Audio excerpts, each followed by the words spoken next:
Hello my friends, and welcome to another build and review video. We're going to be looking at building and reviewing one of these two cars. We're going to be doing a two-parter, of course.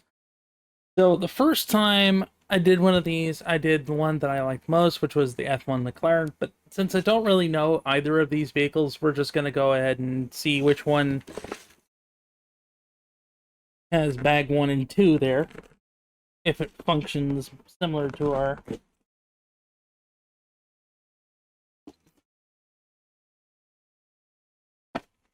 previous excursions. So here are our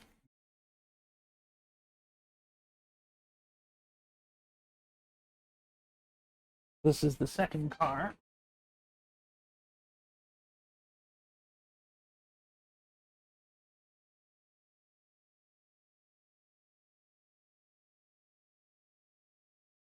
This one as our primary. Okay.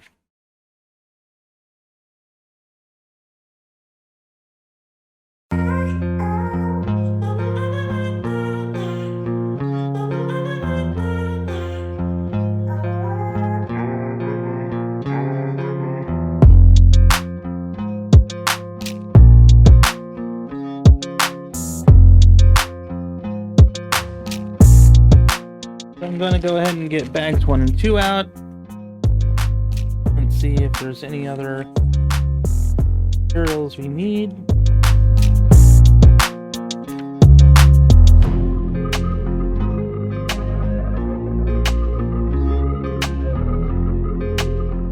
Oh, looks like we're good. All right.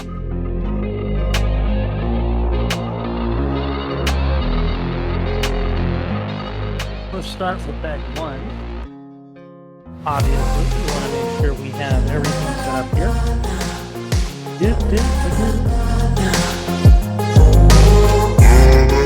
Well, I'm going to be building, I'm actually going to be talking a little bit about my past being an ex-Jehovah's Witness. Now, I'm going to straight up tell you guys, there's been a lot of XJW channels coming out, like Darth Magog, which I definitely recommend watching. And for those of you not familiar with Jehovah's Witnesses, I think some of you guys probably know them better as those annoying people that knock on your door on Sunday. How quaint that we're going to be releasing this video on Sunday. But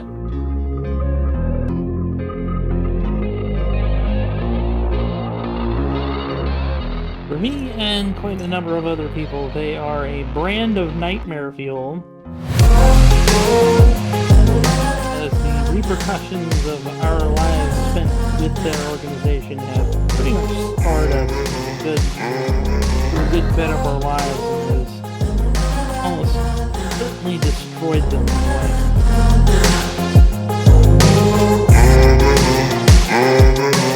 Such as cults are wont to do, unfortunately. And there we have our little racer car guy driver. Can sit little buns right here. Build your car. What would I do with there are the instructions.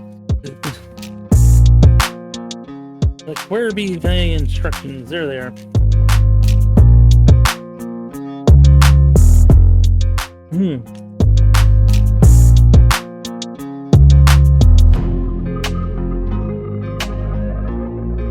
But you guys know them as the people that knock on your door on Sundays. I know them as basically the cult that my mother joined when I was like 3 years old, and ultimately it has a lot of very, very bad things about it.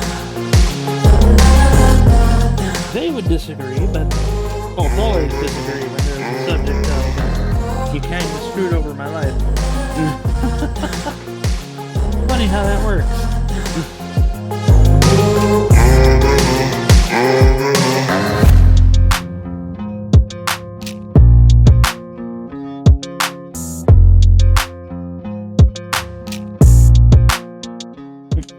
I've not met a single cult yet that has acknowledged that they're kind of the problem for people's existence.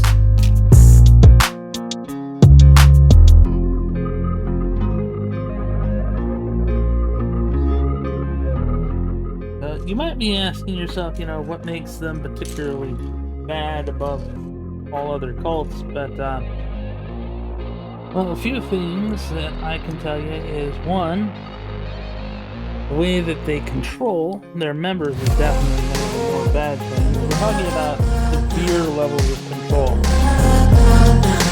Now, if you know a Jehovah's Witness, you might think you have a JW friend, but I'll be 100% honest, as a former witness, I can tell you no, you don't. Because the way that a lot of Jehovah's Witnesses function is their whole primary goal is about converting you into the religion.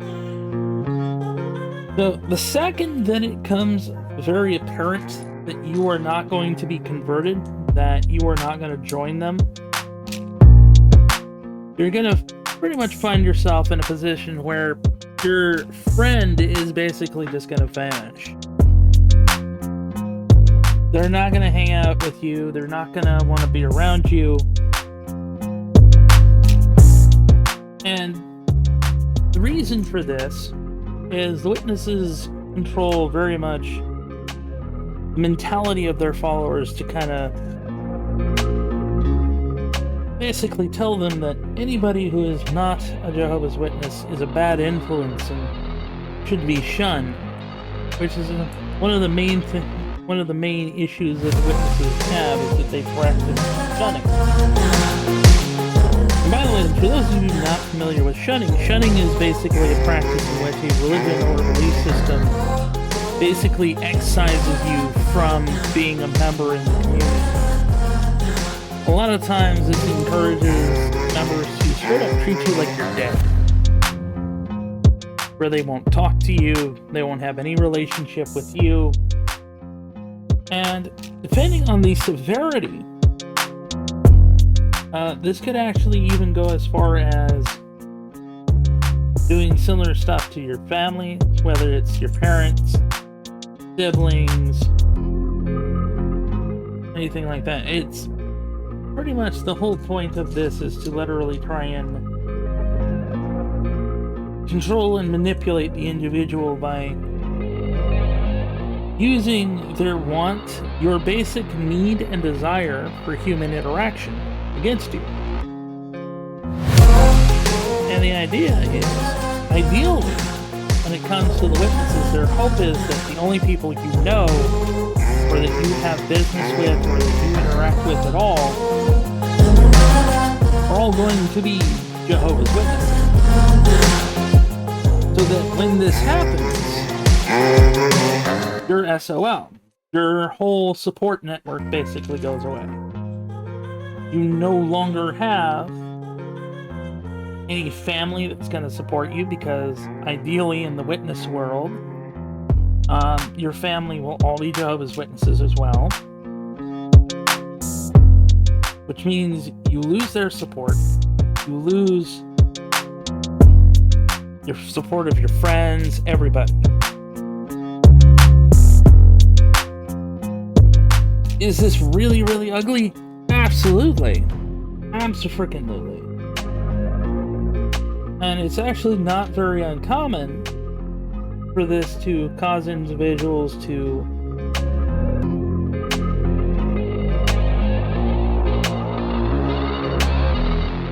remove themselves from the universe of life, among other issues. Now, the Jehovah's Witnesses believe that what they're doing is out of quote-unquote love. That is 100% their ideology. They do not see anything wrong with this behavior at all.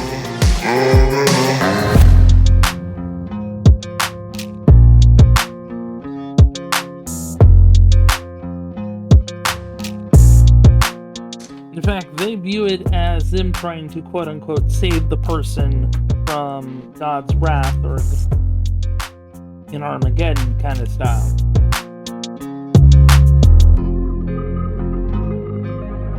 Because the way that the witnesses believe is they are a doomsday cult. They are literally waiting for the end of the world. Their ideology is that when the world ends, everyone else will be killed who are not Jehovah's Witnesses by God, and they will inherit the earth. Now, there's also a subsection of that where they believe like 144,000 of them will rule as co-kings and priests over the earth. Basically, I would almost describe it essentially as kind of like this world domination fever dream of theirs.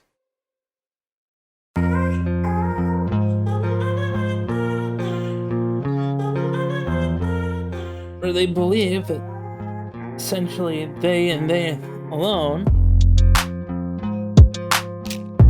shall inherit the earth. Now, their ideology as well includes the concept of the idea that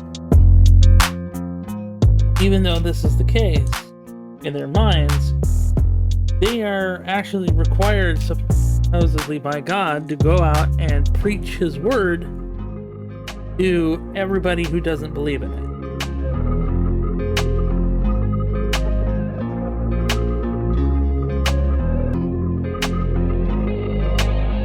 Now, there's a few things as to why they believe this. One of the major beliefs of it is due to the idea that they believe that by doing so, by preaching, they'll save your life, and on the other hand, they also have their own thing of saving their own lives as well. Because the idea of if they don't preach, then God will kill them because they didn't tell and warn everyone, so your blood is on their hands, sort of deal. Now keep in mind that even if you are a Jehovah's Witness, one of the main things that the witnesses have the great honor of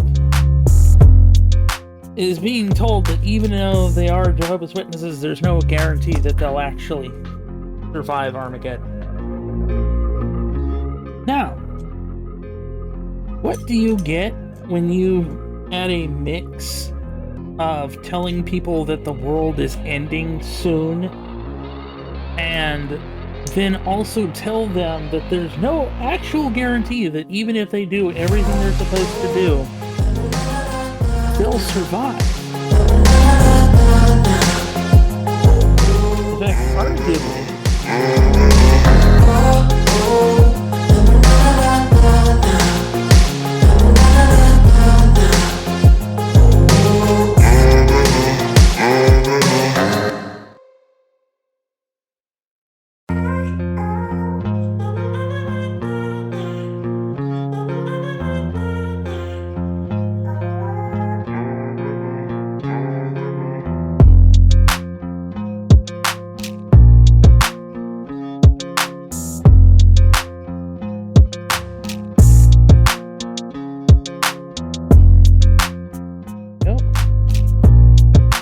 they're just trying to build this while I'm doing this.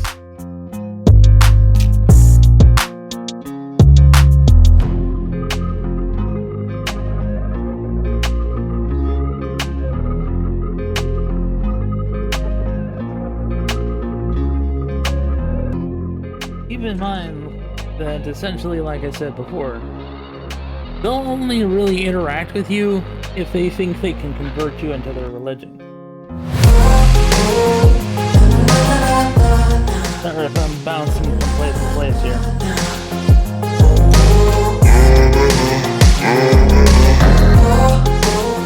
Well, while I'm doing this, I should explain to you guys why they think the world is ending so soon. Primarily, because they believe in the prophecies of a man by the name of Charles T. Russell. Now, Charles T. Russell, who was the founder of the Bible Students, would be the originators of what the Jehovah's Witnesses would become, was a Millerite. And the Millerites, weirdly enough, have their fancy little Bible math. He used this Bible math to determine what he believed to be dates and times of spiritual importance.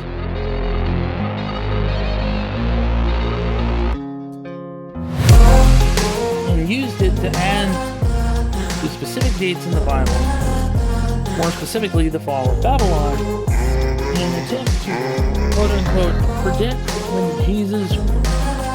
when the end of the world was coming. Now,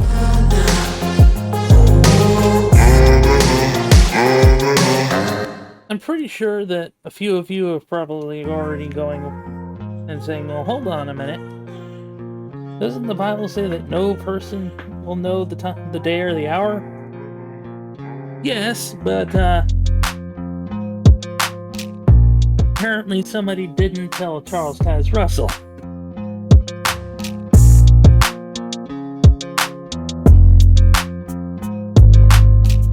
Because, like, a more modern iteration of him for you to understand would be Charles would be, oddly enough, a gentleman by the name of Harold Camping. If you want to know more about him, I think Internet Historian does a very interesting video on that individual. Well, pretty much the same thing, trying to predict the end of the world using special Bible math. Now, Charles Taze Russell tried to proclaim that the world was going to end originally in 1913. Obviously, we're still talking, so, and I'm still building Legos, so clearly that didn't happen.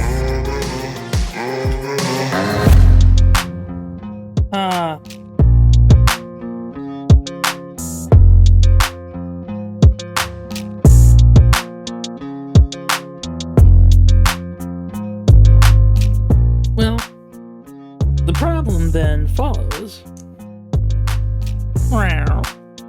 as Moonpie meows.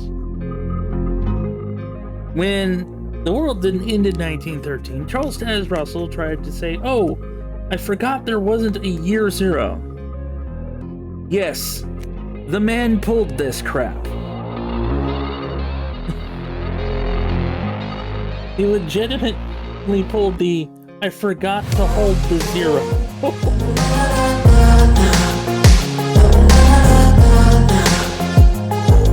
So, he then tried to say that the world would end in 1914. Well, something happened in 1914, but it wasn't as nasty as it was. It still wasn't the world ending.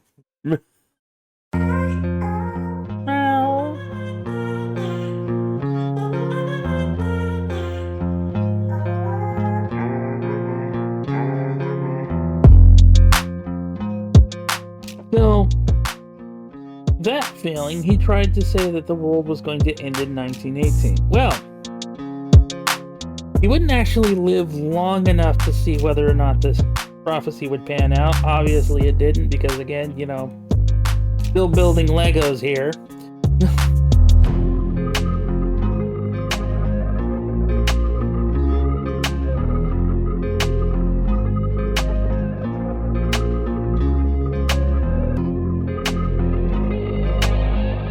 But he died in 1916. Now, a gentleman would take over after him, called affectionately by the witnesses as Judge Rutherford.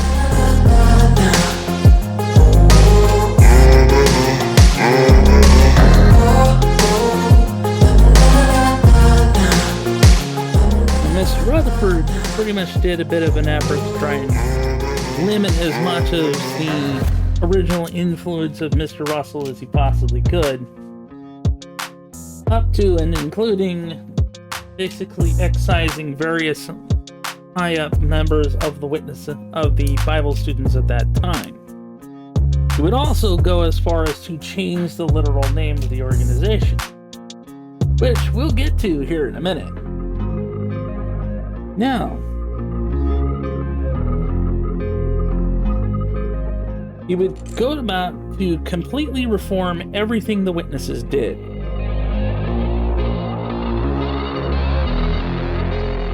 In 1933, he would then make a huge convention announcement proclaiming that the Bible students would become known as the Jehovah's Witnesses, while also eliminating all mention and information about Charles Taz Russell's previous other two attempts at predicting the future, while still maintaining the 1914 prediction, only this time he would change it around from being a end of doomsday prediction, end of the world prediction, to claiming that Russell was predicting when Jesus would invisibly arrive on Earth.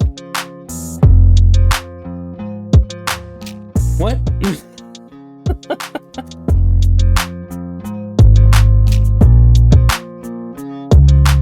If your brain just had a "what the hell did I just hear" moment, you're not alone. Believe me, you're not alone.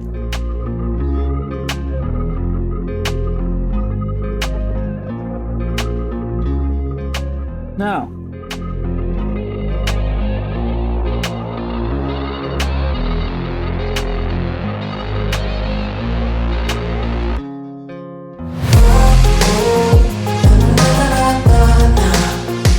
there are also a few other skeletons in Charles Taz Russell's closet we should kind of discuss here.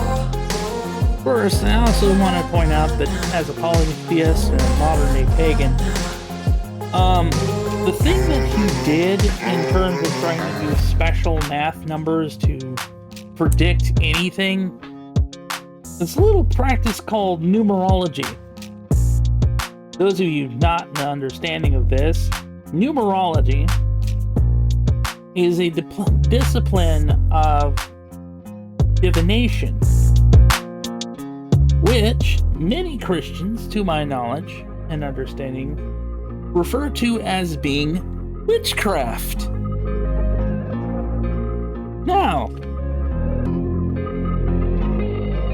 a very, very aggressively religious organization that goes out of its way to basically at times separate children, parents, and the like for religious reasons is ironically based on a practice of witchcraft. Something that the witnesses very vehemently renounce. They renounce witchcraft as much as pretty much any other Christian denomination, probably more so.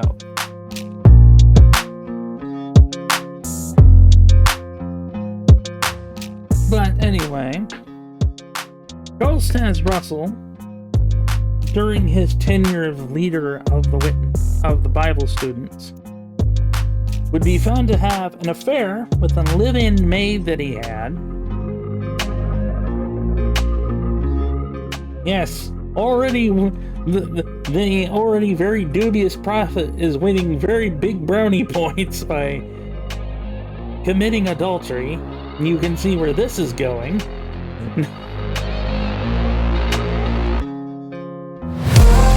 Like, at this point, I'm not even a Christian anymore, and I still find that just hilarious. Now,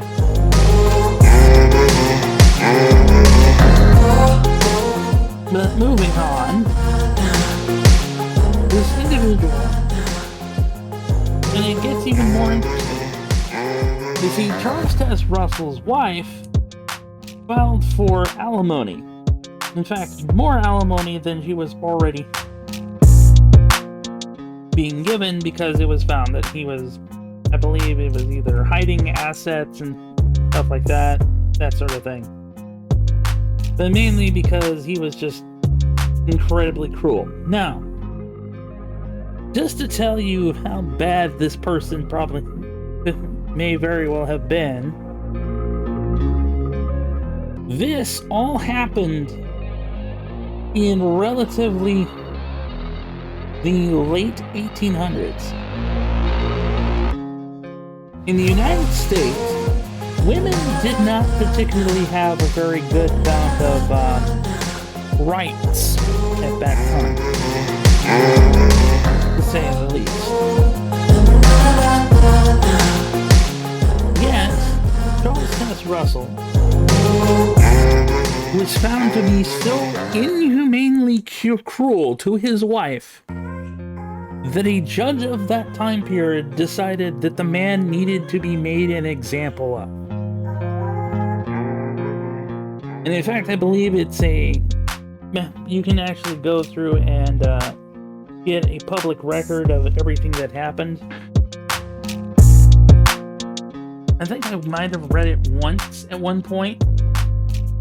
But needless to say, if I remember correctly, the transcript gets pretty raunchy. So not gonna lie there.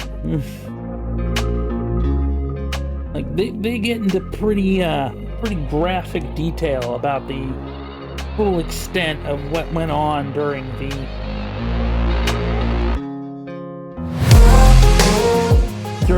affair sort of deal. Definitely something that you don't read to your kids. I'm gonna say that much.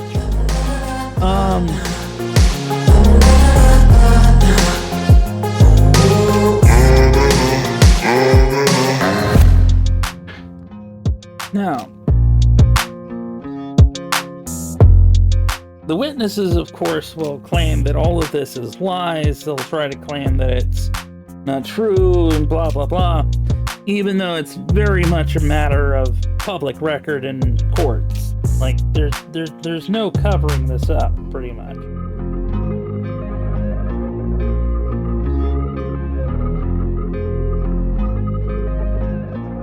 Especially considering that, strangely enough, interesting enough, the woman who Charles was having the affair with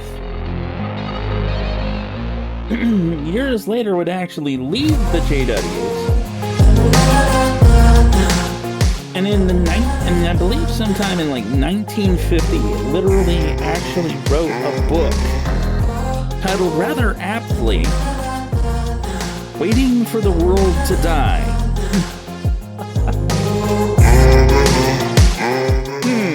In which she detailed very specifically the entire affair, what happened, what Charles Taz Russell basically promised her, all that kind of stuff.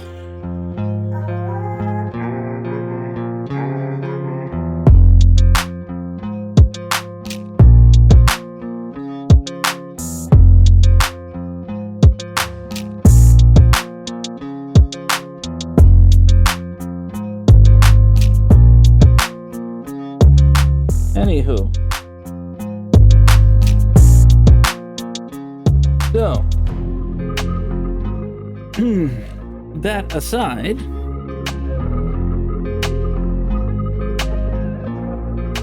essentially, yeah, the Jehovah's Witnesses their whole religion is 100% based on that individual's predictions for the end of the world.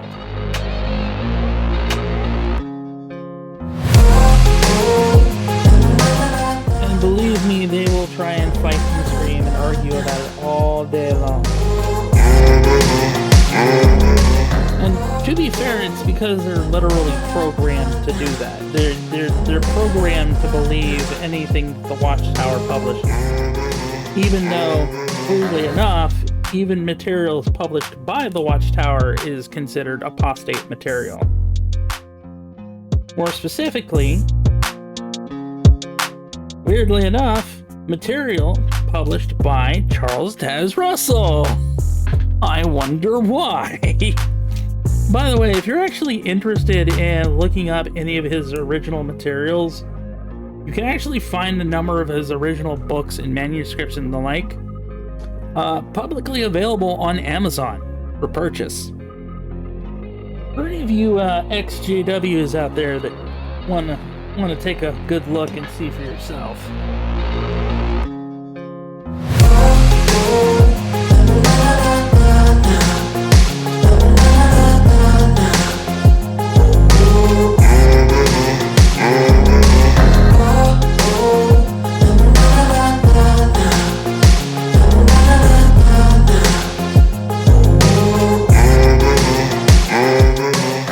even more hilarious about that, actually, is that despite the fact that the Jehovah's Witnesses will claim up and down that no other such organization other than themselves exists that was founded by Charles Taze Russell, it's actually far from true. The original Bible students, the people who actually broke off when Judge Rutherford, as they called him, took over,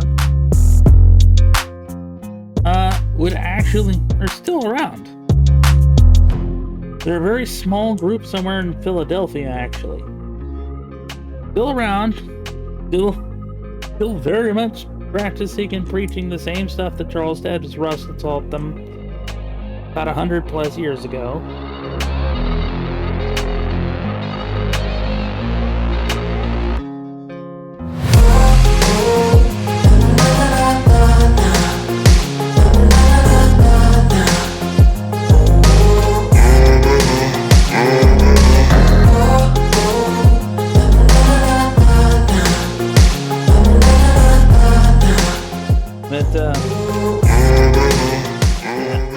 There's that. To say,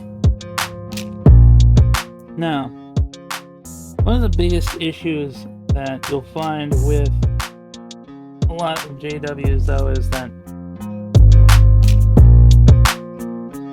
especially when it comes to the religion's treatment of children,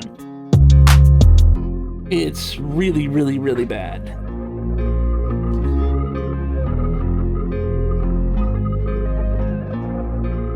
Kids are essentially, for all intents and purposes, treated as property of their parents. Not only that, but because of a very specific rule that the JWs have, which is referred to as the two-witness rule. Basically, the way that they work is they view themselves essentially as their own judicial government. Meaning that JWs don't report anything to the police unless there are two or more JW or Jehovah's Witnesses that view it or see it. Okay? Now, you're thinking, that sounds like it could go terribly wrong. You're right! Because it does go terribly wrong. Because there is a requirement for two or more people to see anything happening for the witnesses to act on it, or to try and stop any kind of such behavior. The Jehovah's Witnesses actually have a really bad problem with predatory behavior of minors. Now, they absolutely refuse to acknowledge that this is genuinely an issue within the organization, publicly or officially, but it is well known and well documented, both in the court and by individuals who were former Jehovah's Witnesses that happened to work in their archive department, where various files have been found dating as far back as the 1960s. With the Watchtower being fully aware of such activity. But also, in some cases, actively taking part in covering up or denying that any such behavior is going on in general. If you're wondering how in the world are they getting away with this, technically they're not. Multiple governments across the world are fining the living crap out of them until they finally either change the rules or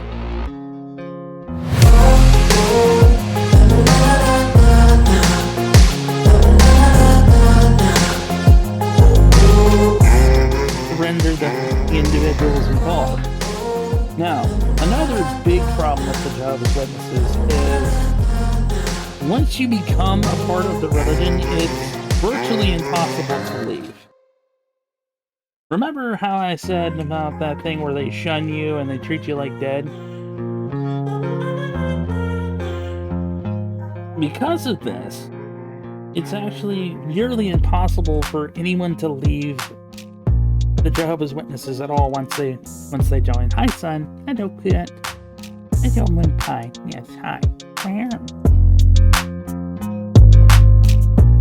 In fact, JWs are kind of taught to essentially the idea, especially that family members and individuals who wish to leave the religion would be better off committing self-deletion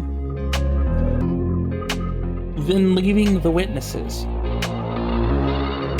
This belief is so bad, essentially, that there are stories from ex-JWs of their parents literally trying to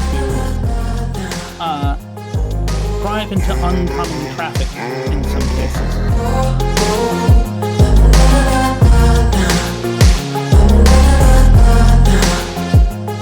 Yes, it gets quite awful.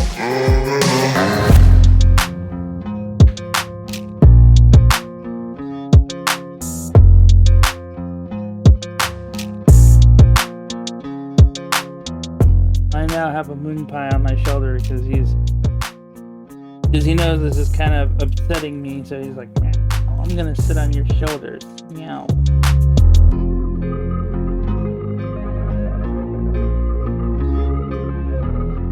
This upsets me a good bit because, I mean, I was raised in this whole nonsense since I was 3 years old. And believe me, when you're told over and over and over again that everyone around you is evil and the only true organization around that actually is doing good turns out to be probably, honestly, to be potentially one of the most evil organizations to exist. Oh boy, you don't tend to be very nice about it. Justifiably so, I would think. Meow.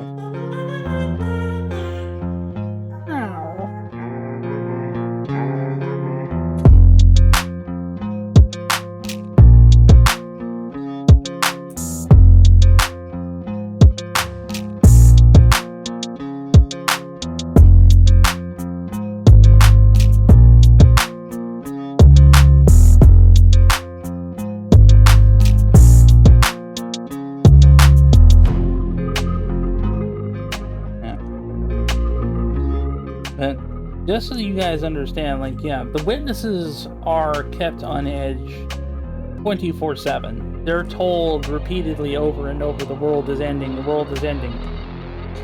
And they are exceptionally put to the point that the world is ending so much so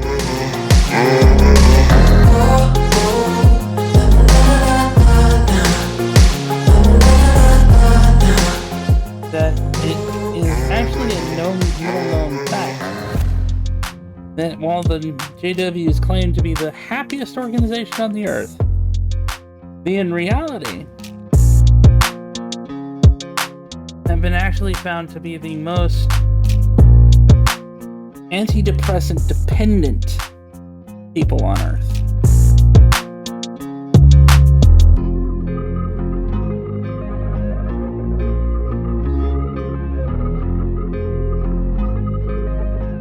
And I'll be honest, one of the main reasons, by the way, that I'm quite agitated when talking about this is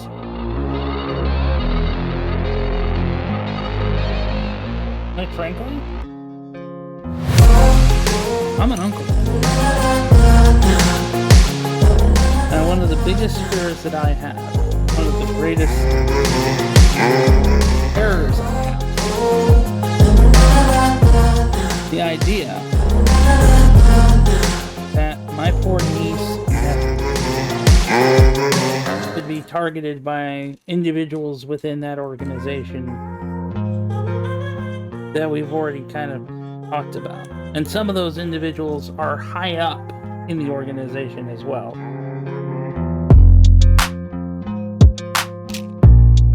So to say that I fear for their safety is an understatement. Moreover, even if I tried to warn my elder sister about it, she would never believe me.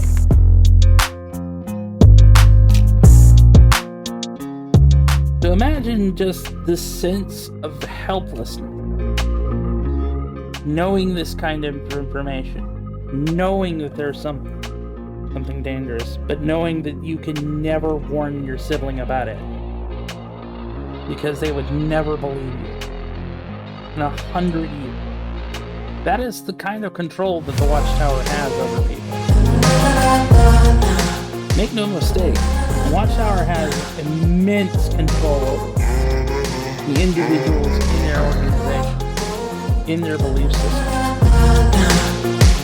These people aren't just brainwashed, okay? Part of the immense control they have is that children and fellow members of that organization are essentially taught to spy on their neighbors, to spy on other members of the organization, and to notify elders if any of such members are doing anything that could be considered against the rules. And they're taught to do this as a quote-unquote loving measure, mind you.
Keep in mind that that's going to be a recurring theme you're going to hear, by the way.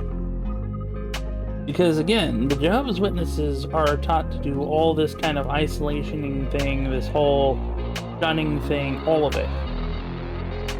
Because they love you. Even though, let's be 100% real. I'm sorry, but it's not love. It's not love to isolate someone that you care about for decades and decades and put them through emotional and physical and mental torment, okay? That's not love. No matter how you try to plane it, that's not love.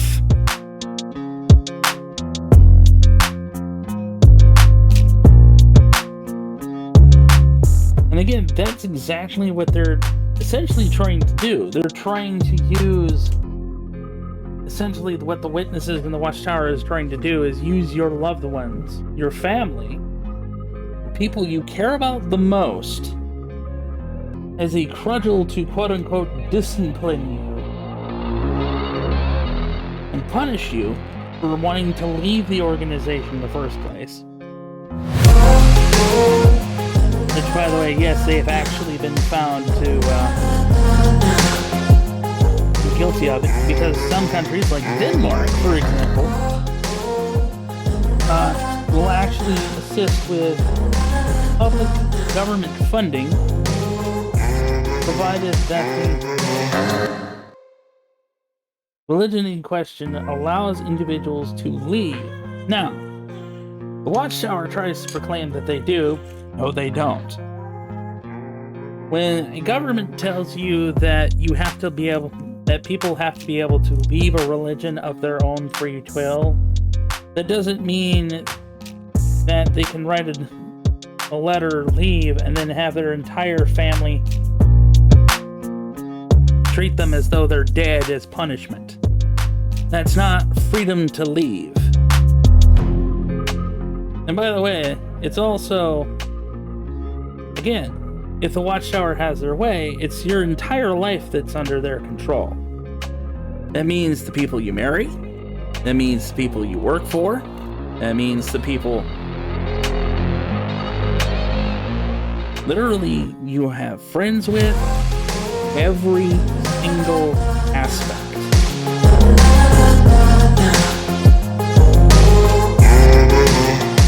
This is not a joke. It is a statement of reality.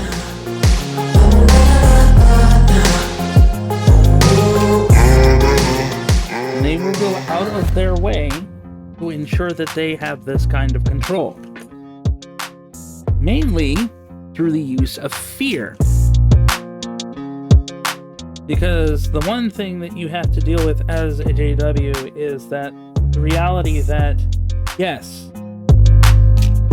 everyone in that Kingdom Hall with you is going to be, it's essentially watching you. They're watching your behavior. They're seeing if you're quote-unquote good or bad association, which is something they use quite frequently. If you're considered quote-unquote bad association, you will not be invited to gatherings. The various participation things that you would normally be able to do in Kingdom Hall, you will no longer be allowed to do. They will basically just ostracize you and kind of borderline cast you out. Now,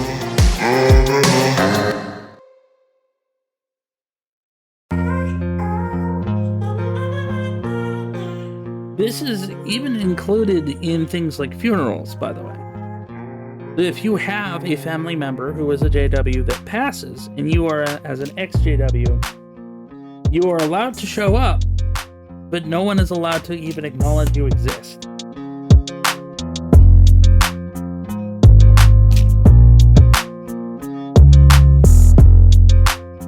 They are not allowed to acknowledge you exist. They are not allowed to even so much, especially a family, like they're not even allowed to have a meal with you.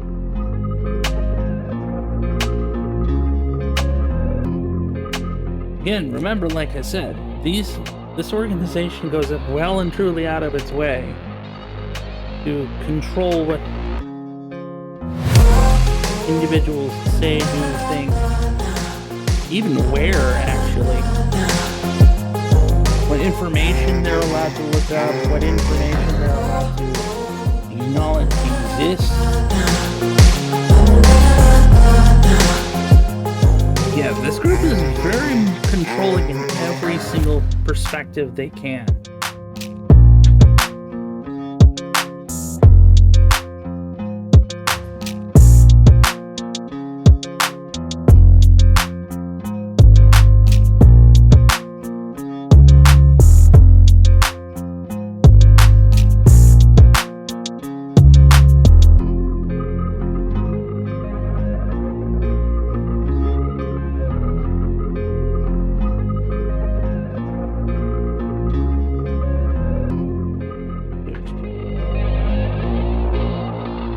If I'm stopping in the middle of a conversation here and looking for pieces while I'm building this.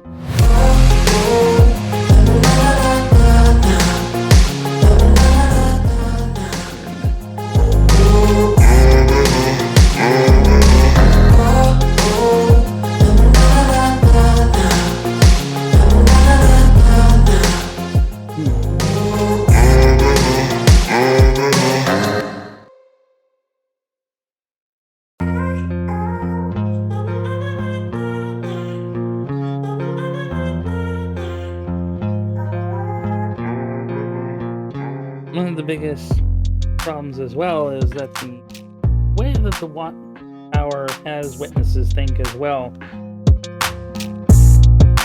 is essentially, if you don't like anything they say, they've convinced their members that you're doing so just because you want to sin. Doesn't matter if you live your life pretty much the same way that they tell people they're supposed to live their lives. The mere fact that you don't want to be a JW while doing it, well, you get the picture. Funny though, actually, that the witnesses complain over and over again about being lied about, but they also have quite a bit of a penchant for lying about individuals simply because of the threat to their organization.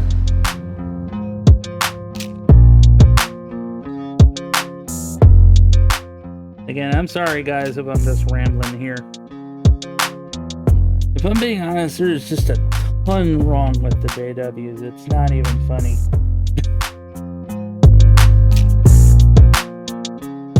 It's like, as much as I love my family, it's like I have an older sister. I haven't really been... She rarely, if ever, talks to me.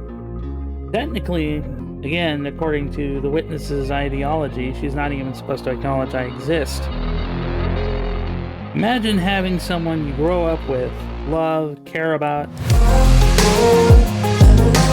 all of that. Basically, have the mentality that you don't even live anymore. To treat you like a ghost. That's precisely what JWs want your family, your friends, and everyone to do. The moment that you become quote-unquote disassociated, which is where you write a letter to the organization telling them you don't want to be a member of it anymore, or you get disfellowshipped, i.e. somebody sees you doing something or what have you. They hold basically a court, essentially. They have the elders gathered together in judgment against you, and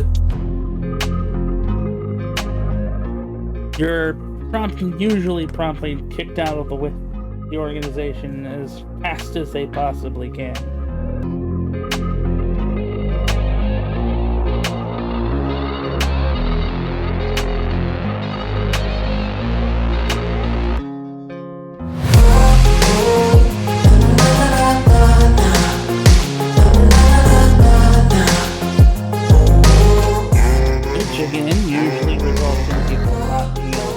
Any kind of friendship or anything else inside the organization until they're quote-unquote mistakes. Usually by means of groveling profusely and quote-unquote repenting from the action. Now, it is notoriously difficult to do that.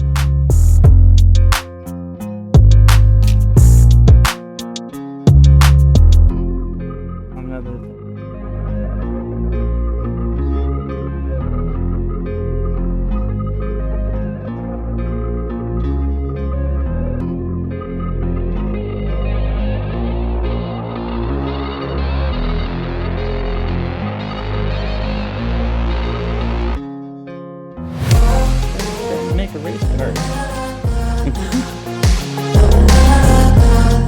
Again, I'm sorry guys, I'm just sitting here essentially raging over my old religion. But I think, honestly, the reason why I'm really saying this stuff is because I think there are a lot of ex-JWs that do need to understand that they're not alone out there. Okay? You're not alone out there. There are a lot of other ex-JWs. And it's important for the ex-Jehovah's Witness community to support each other. Okay? It really, really, really is. Because we are up against an organization that will do everything in its power to use our hurt, use our pain, use our family, our friends, everyone we knew that was a part, that is still part of that organization, to try and force us back in if they can. And so it becomes effectively a necessary thing for us to support one another, to share our stories, to share our pain. I left the witnesses primarily because I think I saw what was wrong. I saw things that I didn't care for. I saw my parents turn against a young man who was legally blind with severe anemia, severe medical issue, who was kicked out of his home because his mom was having a schizophrenic fit, literally. Instead of showing kindness, instead of showing the love that I was supposed to believe that we were supposed to show, they showed fear. They didn't show love. They didn't show kindness. They saw him as a threat. What's more, it didn't help either that I started seeing very clearly what my parents were doing. That they were trying to isolate. They were trying to control who I had as friends and who I was allowed to hang out with, and even then, that was starting to get to the point where I just couldn't have it. It just didn't seem right. And behold, I was correct.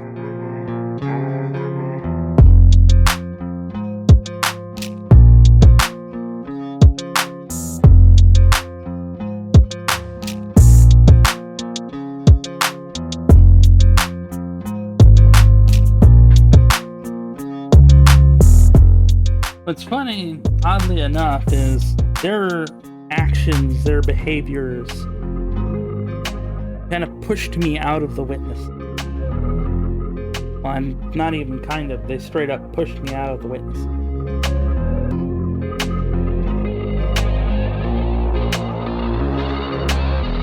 Because I just couldn't believe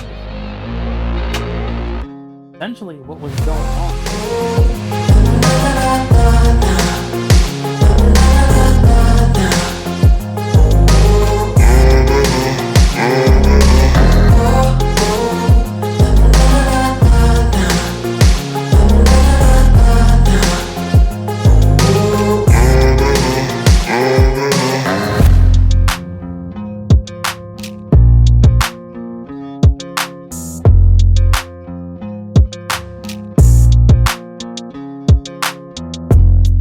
Of course, it's kind of funny because once I started leaving the witnesses, and because I'd pretty much been raised to consider every other version of Christianity to be corrupt and evil, it actually caused me to do a bit of more research in general about religion, and started kind of understanding that pretty much most of the good stuff that we have, like Halloween and Christmas and everything, came from, well, older belief systems.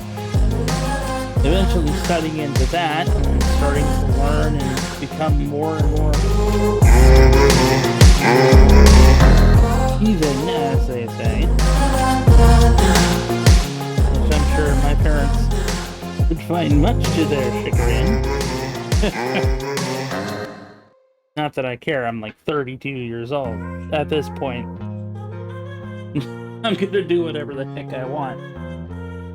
And justifiably so, as long as it's, not breaking the law and not interfering in other people's rights and liberties. Which is, oddly enough, how it's supposed to be.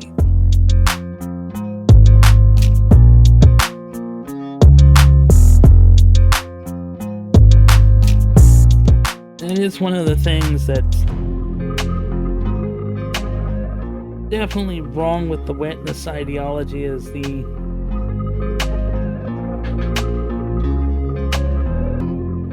lack of responsibility, really.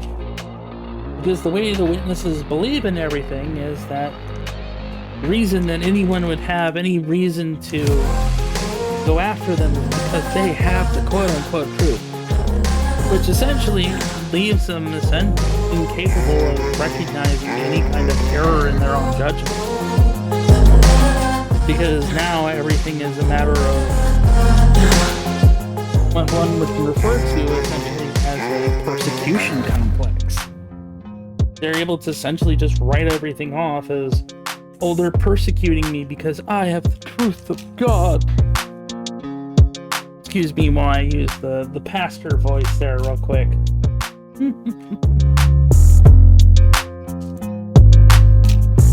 Now, whether that's true or not is highly debatable, to be honest.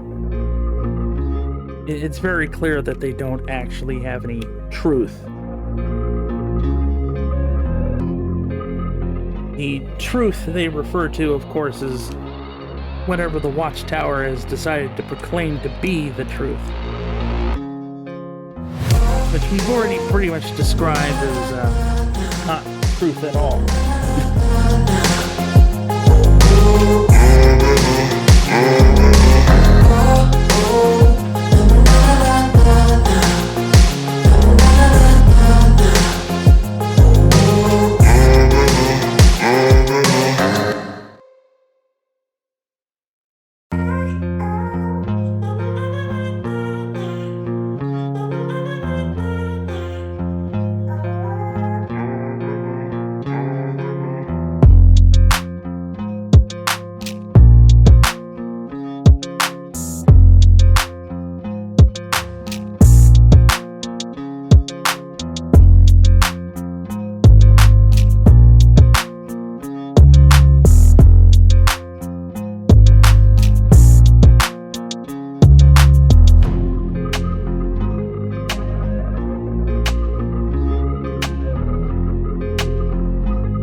Kids getting treated pretty poorly when they actually probably really shouldn't have to be.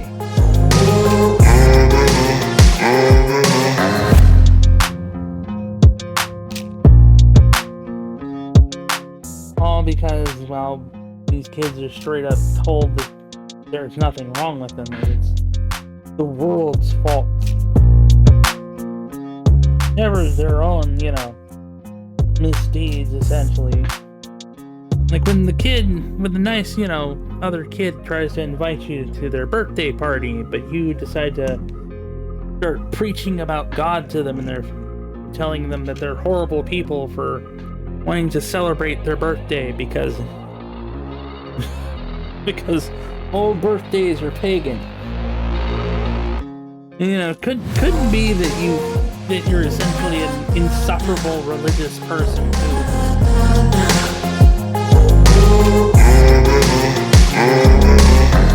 lacks even the most basic thing of maybe I shouldn't treat people like garbage.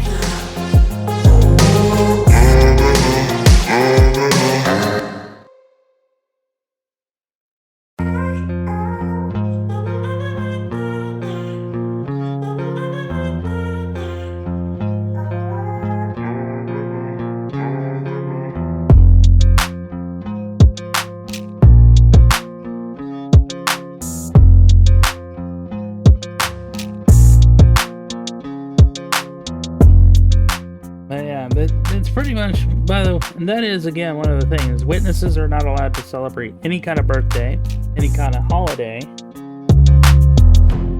In fact, if you watch anything called Caleb and Sophia, you'll note that they really do want children to straight up feel bad about accepting literally anything from quote-unquote worldly friends. Now, let's not forget that they don't want you to have quote-unquote worldly friends at all. And yes, they will try to make you feel bad for having those as well. Because again, you're not supposed to have them. Period.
But I hope you guys didn't mind my ranting too much while I was building Legos here. If you really want to know more about the JWs, truly know more about who they are, I definitely recommend watching Darth Magog's channel. Telltale Atheist is another good channel to go watch. He's also an ex-JW.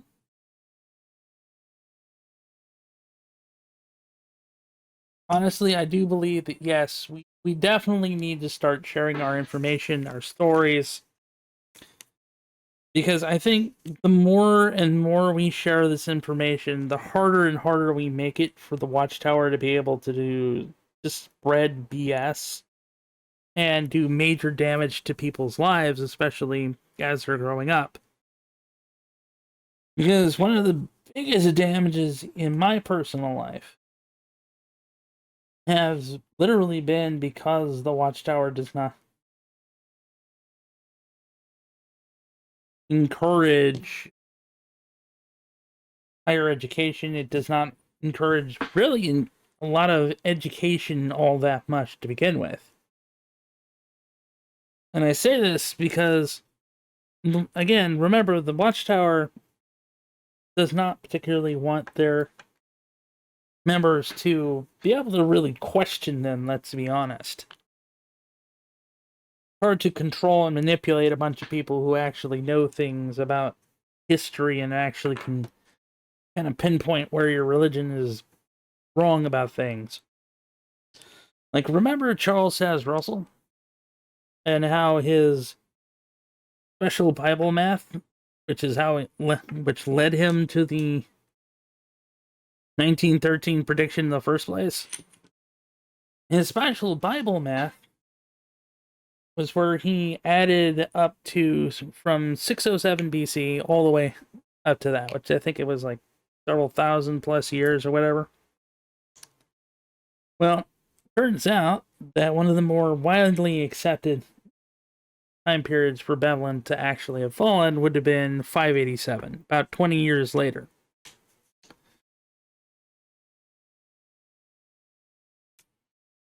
So a little bit of history lesson there for you.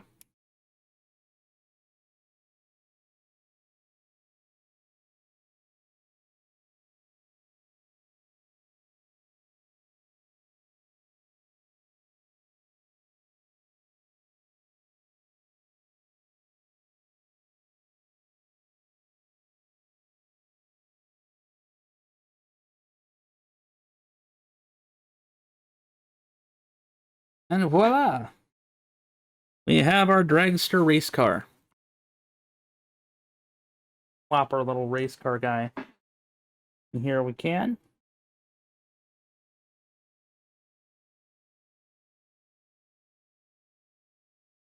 There we go. Our little Volkswagen race car. Rolls pretty good. I actually didn't mind too much. Normally I hate the stickers, and honestly, it's pretty stickery. So it's definitely getting a 4.5. But I hope you guys didn't mind me grumbling and whining about the Watchtower all this episode.